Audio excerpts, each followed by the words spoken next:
Damn, McGregor's meat's massive. So today I'm going to be discussing which promotions UFC fighters used to fight on before they reached the UFC. Because you don't just spawn into the UFC. You have to find smaller, feeder, lesser known promotions and will your way to UFC. So I'm going to be discussing which one of your favorite UFC fighters fought on these different types of promotions. So let's get into it. Cage Warriors. So Cage Warriors is a European promotion, and it's a feeder promotion to the UFC. And I think it's one of the most underrated promotions in MMA. Every single time I watch Cage Warriors, the fights are very good. There's wars. It's technical, but anyway, this is in the Cage Warriors Glaze video.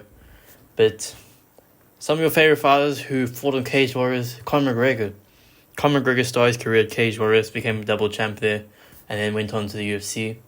Paddy Pimblett built his career on Cage Warriors. He was kind of like Cage Warriors' baby in a way, where Cage Warriors molded him to become a great fighter. Ilia Topuria had one fight on Cage Warriors, and that fight was actually for the title, but he missed weight, so he didn't win the belt. So if Ilia Topuria made weight at bantamweight in that fight, he would have been a Cage Warriors champion on his debut. Then Jack Della Maddalena. I remember there was a Jack Della fight on Cage Warriors. Mateusz Gamrot. I've never seen a Mateusz Gamrot fight on Cage Warriors. Michael Bisping. Damn, this must have been like in 2008 when I was like a toddler or something like that, where Michael Bisping was fighting on Cage Warriors. Ian Gary fought on Cage Warriors before he got to UFC. Jack Hermansson, the crafty Swedish vet with a piston-like jab, and Jonah Jędrzejczyk, the Polish woman. So yeah, probably one of the most stacked names when it comes to UFC fighters who came from this promotion. Then next is One Championship. One Championship is an Asian MMA promotion, and yeah. So fighters who came from One Championship is Randy Ritter, Ben Askren, and Song Yadong. I'm sure there are some more, but it's just hard to find and research it and stuff. But Randy Ritter came from One Championship and now is on the title, is close to getting a title shot in the UFC. And also Demetrius Johnson. Ben Askren got swapped for Demetrius Johnson to join the One Championship. So they swapped roles. It was like a trade deal, and it was beneficial to the UFC because Ben Askren helped build Jorge Masvidal's career, and Masvidal became a star. So it wasn't a bad trade overall. But yeah, let's get into the next one. LFA. It's a American feeder promotion. So LFA is where a lot of the crap American fighters come from, and the UFC would like to sign these crap American LFA fighters instead of guys like Luke Riley, instead of Paul Hughes, instead of Cedric Doumbé. They like to sign these crap American LFA fighters instead of these European stars who have potential, because Europeans are more entertaining than Americans when it comes to MMA, with their personality and also arguably their fight style. But anyway, the American feeder promotion, and Alex Pereira came from LFA. Alex Pereira got that nasty left hook, that one insane left hook on LFA. Sean O'Malley got that one crazy spinning kick on LFA.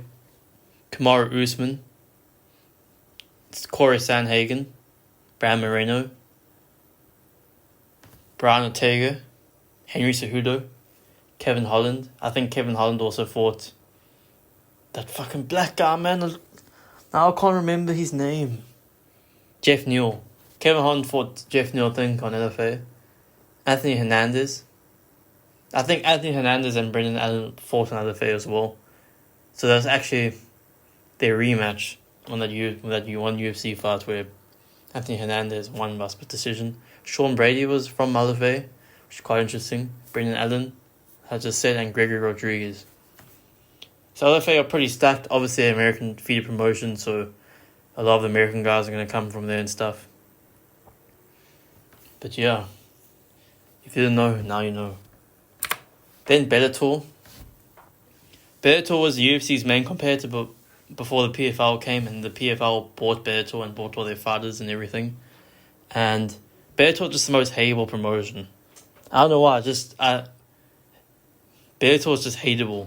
The way the cage looked, I hate the way how the octagon looked in Bellator. I hate the way the gloves looked. The fighters' styles are pretty boring.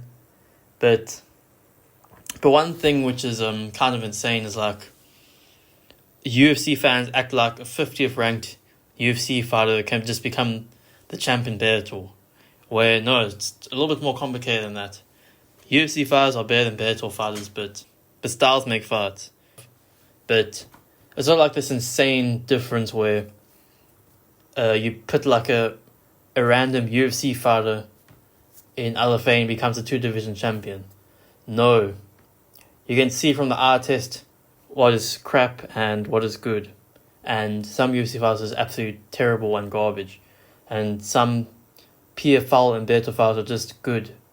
And it's going to work like that for the rest of the time.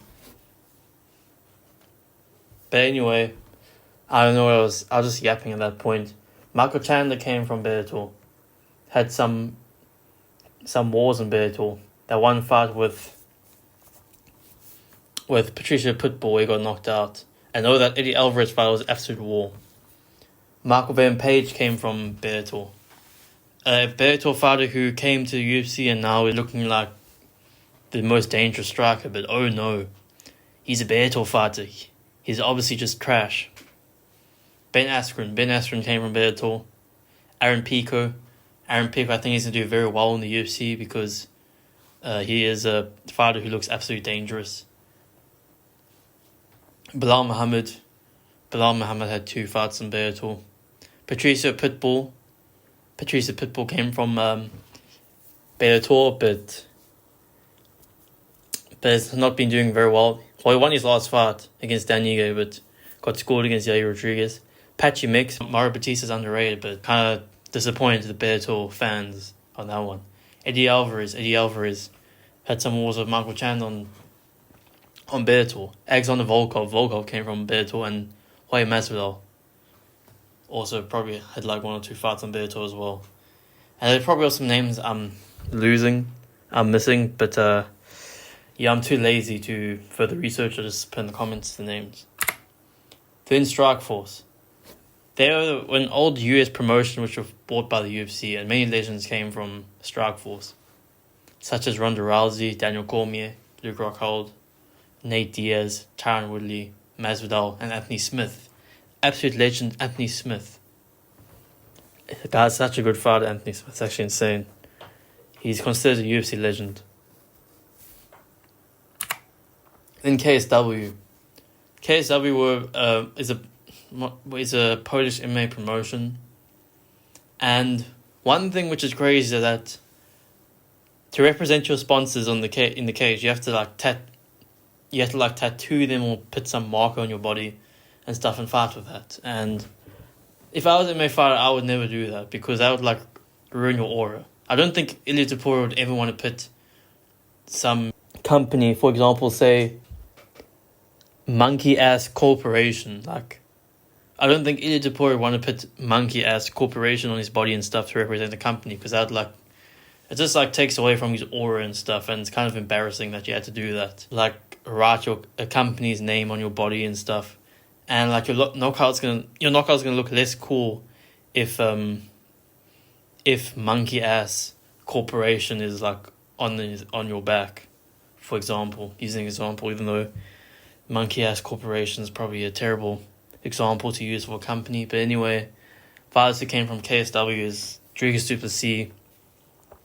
He had some wars, had 2 fights with Roberto Soldic, and those are both entertaining fights. So if you never watch those fights, that's something to watch. I was said something terrible. Jan Blachowicz came from KSW. Makes sense. He was Polish. Matthias Gamrot, he's also Polish, makes sense, and Alexander Gustafsson. I didn't know that, so I learned something new every single day. Then Razin, Japanese promotion, and Yuri Prochazka came from Razin before the UFC, and I need to watch some Yuri Prochazka fights from Razin because those are probably some absolutely crazy fights. Manel Kape and Ka Sakura, they had like two fights against each other. I think Ka Sakura won the decision, and then Manel Kape got a crazy knockout knee. And in Razin, they also wear shoes when they fight, which is quite interesting, I would say. And Kaka France had a fight or something on Razin, and that's pretty random. Then Brave. So I think this is the last one. Brave is like a Eurasian promotion. There's a lot of Asian, Russian, African, European fighters fighting there. And some great names have come and fought in Brave. Ilir Topuria fought in Brave. I just remember this one nasty knockout going Brave, which was so beautiful. Hamza Chimaev got a beautiful uppercut knockout against Ikram Aliskerov, I remember, on Brave. Shamil the Blob Gavziev, another legend from Brave. Mohamed Makayev came from Brave, fought in the UFC, and now is back on Brave. Azamat Murzakanov, a light heavyweight who is causing some ruckus in the division. Bogdan Guskov knocked out Nikita Krylov recently. Walker came from Brave as well. Johnny Walker also came from Brave. Izam Dulatov, the German UFC fighter, he came from Brave. Andreas Gustafsson, he's a Swedish marauder. He came from Brave. And Ikram Aliskerov, who Robert Whitaker knocked out of uppercut, and also Hamza Chimaev knocked out from uppercut. That's an interesting fact I gave off the fly. So yeah, it's your boy Sasper May, and I don't know, I just thought it was an interesting video. And let me know some fighters I forgot to add in the list who came from these promotions. So yeah, it's your boy Sasper May. I'm out.